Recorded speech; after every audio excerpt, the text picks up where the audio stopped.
ఈ సినిమాకి చెప్పబోయే ముందు ఓ మనిషికి ఎవరికైనా పుత్రోత్సాహం అంటామండి. కొడుకు గొప్పవాడైతే తండ్రికి చాలా గొప్ప విషయం. నాయుడు గారు అంత అదృష్టవంతులండి, పౌత్రోత్సాహం కూడా వచ్చింది. మనోడి ఆనందం కూడా పొందుతున్నాడు. కాబట్టి భగవంతుడు నిజంగా ఆయనకి ఎంత అదృష్టాన్ని ఇచ్చారు. రాణా గురించి చెప్పాలి అంటే బాగా నటించాడు, చేశారు. వీటన్నిటికంటే శేఖర్ కమ్ముల్ గారు ఒక రోజున ఇంటర్వ్యూలో మాట్లాడుతూ, ఏమండి ఆ క్యారెక్టర్కి నాయుడు గారి మనవడు అనేటప్పటికీ చాలా ఎక్స్పెక్టేషన్స్ ఉంటాయి, ఆ కుర్రాన్ని ఎందుకు మీరు సెలెక్ట్ చేశారని ఏదో ఇంటర్వ్యూలో, టీవీ ఇంటర్వ్యూలో అడిగారు. అప్పటికి ఇంకా పిక్చర్ రిలీజ్ కాలేదండి.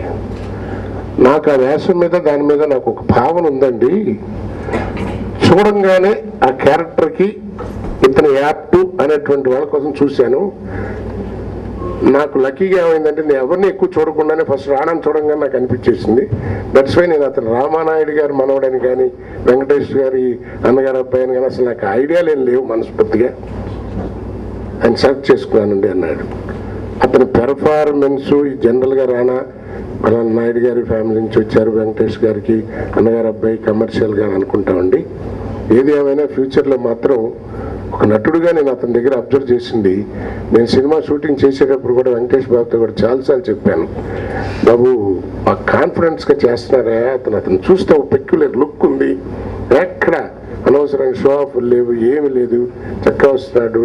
మీకు మళ్ళీ నువ్వు ఎలాగా జాబ్ అంటే ఎలా కొంచెం పర్సనల్గా తీసుకుని ఇన్వాల్వ్ చేస్తావు, అలాగే అతనిలో కూడా లక్షణాలు ఉన్నాయి, మంచి చాలా బాగుంది వేషాన్ని భలే ఉన్నాడని కూడా చాలాసార్లు డైలాగ్ డిక్షన్ కానీ అది కానీ ఎక్కడ ఇది లేకుండా చేశారండి.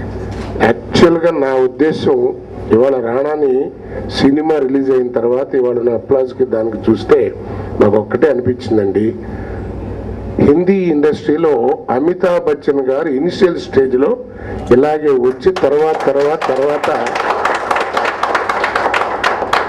తన పర్సనాలిటీకి తన దీనికి చక్కగా మార్చుకుని తను యాక్ట్ చేయటమే కాకుండా ఫైనల్గా ఏమైందంటే టోటల్గా సినిమా ఇండస్ట్రీ, హిందీ సినిమా ఇండస్ట్రీకి అమితాబ్ బచ్చన్ ద్వారా ఆయనలాగా మోల్డ్ అయిపోయారు ఆయన కోసం. నిజంగా నాకు నచ్చింది ఆ కుర్రాడు డెఫినెట్గా మంచి పెద్ద హీరో అవుతాడండి. తర్వాత శేఖర్ కమ్ముల్ గారు ఈ మధ్యన ఒక ఇంటర్వ్యూలో ఈ మధ్యన మన తెలుగులోనే నటించి చాలా సినిమాలు చేసిన ఆయన లీడర్ సినిమా చూసి మన అమ్మలందరినీ అభినందిస్తూ ఒక టీవీలో ఇంటర్వ్యూలో మాట్లాడుతూ, నేను నేషనల్ అవార్డు తీసుకోవడానికి వెళ్ళాను, అక్కడ నేను చాలా ఇన్సల్ట్ ఫీల్ అయ్యాను, చాలా బాధపడ్డాను. నన్ను అందరూ అడిగారు, ఏమయ్యా నువ్వు ఇంత చేస్తున్నావు బాగానండి, తెలుగు సినిమాలు ఎందుకు అసలు అవార్డ్స్కి దానికి రావట్లేదని అడిగారు, నేను చాలా సిగ్గుపడుతున్నా అన్నాడు. ఆ మాట మనం అనిపించుకున్నందుకు నిజంగా మనం సిగ్గుపడాలండి. ఎందుకంటే చాలా ఇవాళ శేఖర్ కమ్ముల్ గారు అనేటువంటి వ్యక్తి, నేను మీకు తెలిసిన విషయం, నేనేం పరాయణని కాదు, ఇన్ని సినిమాలు ఇన్ని చేసినా కానీ నేను అతని గురించి చిన్న కుర్రాడు, నాకంటే వయసులో పెళ్లి లాంటి వాడు, పొగట్టం అంటే నేను ఇది కాదండి. నా ఉద్దేశం ఏంటంటే అలాంటి సినిమాలకి ఒక తెలుగుదనాన్ని, ఒక తెలుగు ప్రజెంట్ ఉన్నటువంటి దీన్ని, గోదావరి అనేటువంటి ఒక తెలుగు సినిమాను ఎలా చూపించాడో పొలిటికల్ సినిమాను కూడా ఇవాళ అంత గొప్పగా చూపించాయండి. సినిమా ఆ నేటివిటీని కొట్టొచ్చినట్టు కనపడ్డాడు పాలిటిక్స్లో ఇవాళ ప్రజెంట్ డేస్లో ఉన్నటువంటి పొజిషన్ ఇది. తర్వాత ఆయన ధైర్యం అండి, అసలు నిజంగా సినిమాకి అందరూ పెద్దలు చాలామంది చూశారు, ఒక నటుడుగా నేను చాలా అనిపించిందండి. 3 ఇన్సిడెంట్లో 3 డైలాగులు మీ అందరికి గుర్తుంటాయి. ఒకటి, మదర్ దగ్గరికి వచ్చి, అమ్మా ఆ పదం నిలుపుకోవడం కోసం నేను పొరపాటు చేశాను అని నాకు అనిపించిందండి.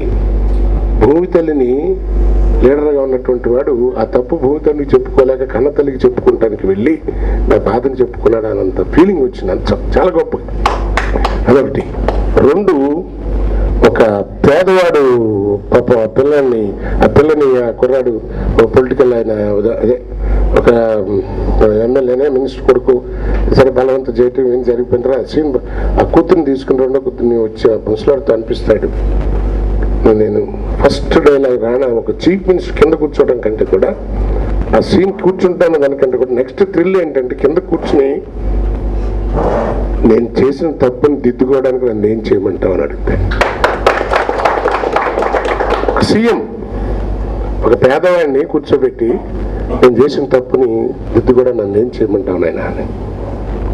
తర్వాత నెక్స్ట్ ఆయన వెళ్ళిపోయేటప్పుడు కారులో పంపిస్తానంటే ఎంత అంతరార్థం ఉందండి.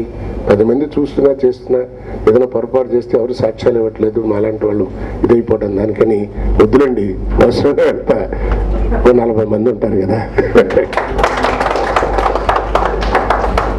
ఆ క్యారెక్టరైజేషన్ అంటే ఇప్పుడు ఇందాక మా పెద్దలు గోపాలకృష్ణ గారు చెప్పిన దాంట్లో చాలా గొప్ప విశేషం ఉందండి.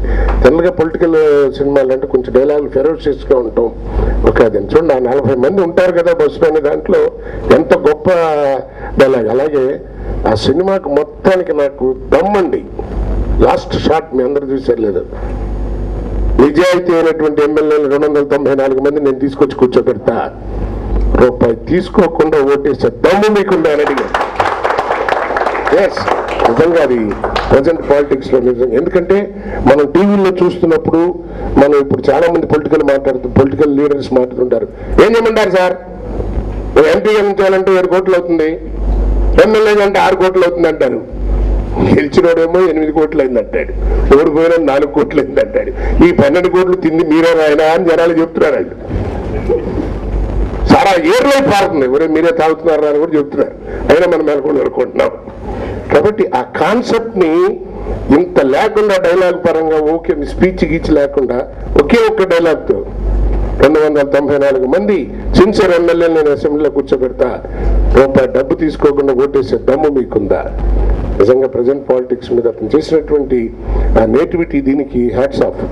కాబట్టి ఎన్నాళ్ళకి ఒక తెలుగు ఇండస్ట్రీలో ఎంతో మంది ఇప్పుడు మన వినాయక్ గారు, రాజమౌళి గారు, పూరి జగన్నాథ్ గారు, ఇలాగ యువత ఎంతమంది ఇలాగ చాలా మంది, నాకు కొన్ని పేర్లు జ్ఞాపకం రాలేదు ఏమనుకోవద్దు, సీను వైట్ల గారు, ఇలాంటి వాళ్ళు చాలా మంది ఎలా కొత్త డైరెక్టర్లు యంగ్స్టర్స్ వస్తున్నారు. వీళ్ళందరిలోకి శేఖర్ కమ్ములది ఒక సెపరేట్ ఎంటిటీగా ఉండి తెలుగు ఇండస్ట్రీలో బాపు గారి చాలా మంచి మాట అన్నారండి. బాపు గారి సినిమాలు, విశ్వనాథ్ గారి సినిమాలు, రాఘవేంద్ర గారి సినిమాలు అంటే ఒక ప్రత్యేకతగా వాళ్ళదంటూ ఒక లైన్ అట్టా ఉంటుందో, తెలుగు ఇండస్ట్రీలో శేఖర్ కమ్ముల తన యొక్క ఐడెంటిటీని అలా నిలబెట్టుకున్నాడు. For that hats of.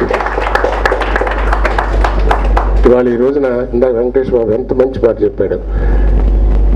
నిజంగా తెలుగు ప్రేక్షకులకి మనం నిజంగా నమస్కారం చెప్పుకోవాలండి. మంచి సినిమాని ఎప్పుడు ఆదరిస్తారు అనే దానికి నిదర్శనంగా ఈ సినిమా రావటం, ప్రేక్షకులందరికీ మెచ్చుకోవటం, అలాగే పత్రిక వాళ్ళు కూడా ఎంత బాగా రాశారండి, పేపర్ వాళ్ళు, మీడియా వాళ్ళు.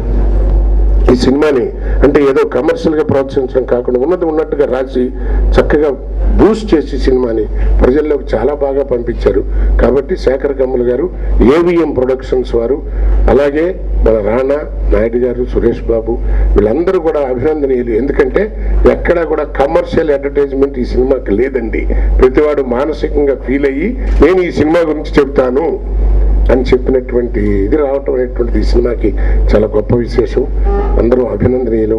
చాలా కాలం తర్వాత మళ్ళీ ఒక మంచి తెలుగు సినిమాని చూసాం. శేఖర్ కమ్ముల గారికి భవిష్యత్తు చాలా బాగుండాలని, ఇలాంటి సినిమాలు మన పెద్ద కన్సర్న్స్ అన్నిట్లోనూ, దత్ గారి కన్సర్న్స్ కానీ ఇలాంటి పెద్ద కన్సర్న్స్లో ఇలాంటి సినిమాలు అందరూ మనం యువతంతా తీసి మన తెలుగు సినిమా తేజాన్ని ప్రపంచ ఖ్యాతికి తీసుకురావాలని మరొకసారి కోరుకుంటూ సెలవు తీసుకోండి. ఇలాంటి మంచి సినిమా ఫస్ట్లోనే 100% నాకు దీని గురించి తెలిసి సినిమా నేను డిస్ట్రిబ్యూట్ చేద్దాం ఏపీ అని చెప్పేసి ఏవిఎం వాళ్ళని కలవడం జరిగింది. కొన్ని కారణాల వల్ల చేయలేకపోయాను. ఇంత మంచి చిత్రాన్ని నేను రిలీజ్ చేయలేదు అనేది మాత్రం రిలీజ్ అయిన రోజు, మార్నింగ్ షో చూసిన రోజు నుంచి మాత్రం నాకు బాగుంది. ఇలాంటి మంచి చిత్రం నిజంగా తెలుగు ప్రేక్షకులు ఆదరిస్తున్నందుకు, ఇలాంటి మంచి చిత్రం నిర్మించిన శేఖర్ కమ్ముల గారికి, ఏవిఎం గారికి అభినందనలు తెలుపుతూ, అలాగే మనకి తెలుగుకి ఒక ఆంధ్ర అమితాబ్ బచ్చన్ దొరకడం నిజంగా మన అదృష్టంగా భావిస్తున్నాను. ఇక్కడే ఉండాలి ఆంధ్ర అమితాబ్ బచ్చన్ అనుకుంటే లేదని చెప్పేసి ఫస్ట్ పిక్చర్ అవ్వగానే సురేష్ బాబు గారు హిందీ చలనచిత్ర సినిమాకి హిందీ అమితాబ్ బచ్చన్ కి పోటీగా అక్కడికి పంపించారు. అభిషేక్ బచ్చన్ తోటి ఇప్పుడు యాక్ట్ చేస్తున్నారు. ఆ సినిమా కూడా సూపర్ హిట్ అయ్యి తెలుగులో మంచి సినిమాలు చేయాలని కోరుతూ అందరికీ అభినందనలు తెలుపుతూ, లీడర్ యూనిట్కి అందరికీ అభినందనలు తెలుపుతూ థ్యాంక్ యూ వెరీ మచ్.